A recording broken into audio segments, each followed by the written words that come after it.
আসসালামু আলাইকুম, welcome back to my channel. Welcome to Nazmul English teaching home. সুপ্রিয় শিক্ষার্থী, আজকের ক্লাসটি হচ্ছে ফ্রি হ্যান্ড রাইটিং স্পোকেন ক্লাসের তৃতীয় ক্লাস, অর্থাৎ ডে 3 চলছে। সুপ্রিয় শিক্ষার্থী, আমি কিন্তু এভাবেই ফ্রি হ্যান্ড রাইটিং এবং স্পোকেন ক্লাস ধারাবাহিকভাবে দেবো। আপনারা যদি ক্লাসগুলো ধারাবাহিকভাবে দেখেন তাহলে অবশ্যই ইংরেজিতে দক্ষ হবেন।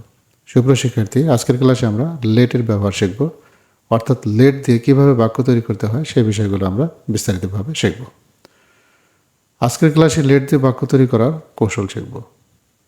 লেটের V1, V2, V3 একই, অর্থাৎ অক্সিলারি অনুসারে লেটের কোনো পরিবর্তন হয় না। সুপ্রিয় শিক্ষার্থী, লেট কিন্তু একটা ভার্ব এবং এমন একটি ভার্ব যার V1, V2, V3 অর্থাৎ ভার্বের প্রেজেন্ট, ভার্বের পাস্ট এবং ভার্বের পাস্ট পার্টিসিপল একই থাকে, এদের কোনো পরিবর্তন হয় না। পার্সন অনুসারে এদের কোনো বা অক্সিলারি অনুসারে এদের কোনো পরিবর্তন হয় না। শুধু থার্ড পার্সন সিঙ্গুলার তথা হি, শি, দ্য বয়, রনি অর্থাৎ একজন যদি বোঝায়, আমি তুমি ছাড়া যদি একজন বোঝায় বা একটি বোঝায়, সেক্ষেত্রে শুধু লেটের সাথে কি বসে? এস বসে। তাছাড়া কিন্তু অন্য কোনো অক্সিলারি ভার্ব অনুসারে কোনো পরিবর্তন হয় না। এই বিষয়টা আপনারা অবশ্যই মনে রাখবেন। যেমন রনি লেটস, রনি লেট লিখলে কিন্তু হবে না। যেমন হি লেটস মি প্লে, সে আমাকে খেলতে দেয়। লেট মানে হলো দেওয়া, এবং যখন আপনি লেট দিয়ে বাক্য তৈরি করবেন, late plus object plus verb, এটা হলো মেইন স্ট্রাকচার। প্রত্যেকটা বাক্য কিন্তু ঠিক এই স্টাইলই হবে। দেখুন, হি লেটস মি প্লে, সে আমাকে খেলতে দেয়। আবার দেখুন, he has let me play, সে আমাকে খেলতে দিয়েছে। দেখুন, এখানে থার্ড পার্সন সিঙ্গুলার ছিল, এখানে কিন্তু এস দিয়েছি, কিন্তু এখানে কিন্তু অক্সিলারি ভার্ব হ্যাজ রয়েছে, কিন্তু পাস্ট পার্টিসিপল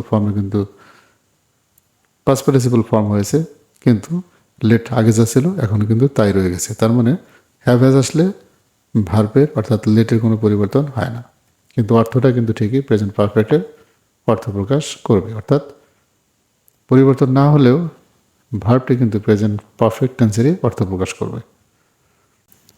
লেট যেভাবে জীবন অর্থ প্রকাশ করে সেগুলো জেনে নেওয়া যাক। দেখুন, লেটের পরে আনতে হবে অবজেক্ট, তারপরে ভার্ব। অর্থাৎ যখন কোনো ক্রিয়া শেষে তে দেখবেন, তের সাথে প্লাস দাও বা দিন থাকলে আপনাকে বুঝতে হবে যে এই বাক্যটা লেট দিয়ে শুরু করতে হবে। যেমন আমাকে খেলতে দাও, দেখুন এটা একটা ভাব রয়েছে খেলতে, তারপরে কিন্তু দাও রয়েছে, তার মানে আমাকে লেট দিয়ে শুরু করতে হবে। আমি আবার একটু স্মরণ করে দিচ্ছি, লেটের পরে কিন্তু অবজেক্ট আনতে হবে, তারপরে ভার্ব, তারপর বাক্যাংশ। আমাকে খেলতে দাও, লেট মি প্লে। তাকে পড়তে দাও, লেট হিম রিড। আপনি যাকে পড়তে দেবেন লেটের পর তাকেই নিয়ে আসতে হবে। তাদেরকে আসতে দাও, তাহলে কী হবে? Let them come. তাকে লিখতে দাও, লেট হিম রাইট। নেক্সট স্ট্রাকচারটা হচ্ছে don't plus let plus object plus verb. দেখুন, লেটের পরে কিন্তু অবজেক্ট প্লাস ভার্ব আছে, দিও না। অর্থাৎ আপনি যখন কোনো কাজে কাউকে কোনো অনুমতি দেবেন না, সেক্ষেত্রে কিন্তু ডোন্ট দিয়ে শুরু করতে হবে, তারপর লেট, এবং আপনি যাকে অনুমতি দেবেন না সেই ব্যক্তিটাকেই আপনি কিন্তু লেটের পরে ইউজ করবেন, তারপরে ভার্ব। তাকে যেতে দিও না, তাহলে কী হবে? ডোন্ট লেট হিম গো। আগে কিন্তু ছিল লেট হিম গো, তাকে যেতে দাও।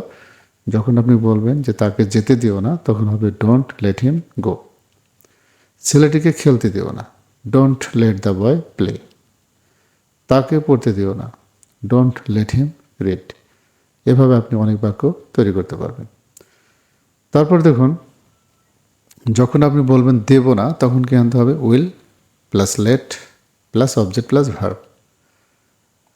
আপনারা অবশ্যই লক্ষ্য করতেছেন যে লেটের পরে কিন্তু অবজেক্ট, তারপরে ভার্ব, এবং লেটের আগে কিন্তু আমরা অক্সিলারি দিয়ে বা অন্য কোনো স্ট্রাকচার ব্যবহার করে কিন্তু বাক্যটা আমরা ভিন্ন ভিন্নভাবে তৈরি করছি।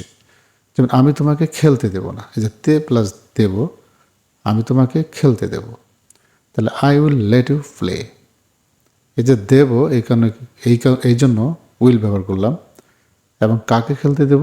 তোমাকে। এই জন্য এই লেটের পরে কিন্তু আমি সেই অবজেক্টটাকে নিয়ে আসলাম, তারপরে ভার্ব। আমি তাকে যেতে দেব, আই উইল লেট হিম গো। তারপর নেক্সট স্ট্রাকচারটা হচ্ছে লেটস প্লাস ভার্ব। চলো, অর্থাৎ কাউকে কোনো প্রস্তাব দেওয়ার ক্ষেত্রে এই লেটসটা আমরা ব্যবহার করে থাকি। চলো ইংরেজি শিখি, যেমন লেটস লার্ন ইংলিশ। চলো বাইরে যাই, লেটস গো আউটসাইড। চলো স্কুলে যাই, লেটস গো টু স্কুল। চলো মজা করি, let's have a fun, let's have a fun. তারপর দেখুন এবার সাবজেক্ট প্লাস লেট অর্থাৎ V2 plus object plus verb plus extension. সে আমাকে গতকাল খেলতে দিয়েছিল, অর্থাৎ যখন লেটটাকে V2 হিসেবে ব্যবহার করবেন সেটা কিন্তু পাস্ট ইনডেফিনিট টেন্সে অর্থ প্রকাশ করবে, কিন্তু ভার্বের কিন্তু কোনো পরিবর্তন হবে না। লেট যেরকম ছিল ওরকমই থাকবে, শুধু পাস্ট টেন্সের অর্থ প্রকাশ করবে। যেমন সে আমাকে গতকাল খেলতে দিয়েছিল, তাহলে হি লেট মি, যে দিয়ে দিয়েছিল এই জন্য সাবজেক্টের পরে কি আনতে হবে? Let. He let me play yesterday. আমি তাকে গত ক্লাসে লিখতে দিয়েছিলাম। I let him write on the last class. তারপর subject plus have has plus let plus object plus verb. দেখুন এবার হ্যাভ হ্যাজ এসেছে, তার অর্থ হলো এটা প্রেজেন্ট পারফেক্ট অর্থ প্রকাশ করবে। এবং আমি কিন্তু বারবার আপনাদেরকে স্মরণ করে দিচ্ছি যে লেট দিয়ে যখন বাক্য তৈরি করবেন, ঠিক লেটের পরে আপনি যাকে অনুমতি দেবেন বা যাকে উদ্দেশ্য করে বাক্য তৈরি করবেন তাকে কিন্তু ঠিক লেটের পরেই রাখবেন এবং তারপরে verb. They have let me play with them. দেখুন they have let me play with them, তারা আমাকে তাদের সাথে খেলতে দিয়েছে। আমি তাদের আমি তাদের চাইতে দিয়েছি, তাদের যেতে দিয়েছি, তার কী হবে? লেটের পরে কিন্তু তাদেরকেই নিয়ে আসতে হবে। দেখুন লেট দেম গো, আমি তাদের যেতে দিয়েছি, প্রেজেন্ট পারফেক্ট, যেন কে নিয়ে আসলাম? I have let them go, আমি তাদেরকে যাইতে দিয়েছি। সুপ্রিয় শিক্ষার্থী, এভাবে যদি আপনারা লেটগুলো বিভিন্নভাবে শেখেন এবং একটু বাসায় চর্চা করেন, আমার বিশ্বাস যে আপনারা ইংরেজিতে অবশ্যই দক্ষ হবেন। স্পোকেন ইংলিশ নয়, শুধু ফ্রি হ্যান্ড রাইটিংও কিন্তু আপনাদের অনেক স্ট্রং হবে। সুপ্রিয় শিক্ষার্থী, যদি এই ক্লাসটি আপনাদের ভালো লেগে থাকে তাহলে অবশ্যই লাইক কমেন্ট শেয়ার করবেন, আমার এই চ্যানেলটি সাবস্ক্রাইব করবেন। আর যদি ইতিমধ্যে সাবস্ক্রাইব করে থাকেন তাহলে জন্য আপনাদের অনেক ধন্যবাদ। আসসালামু আলাইকুম।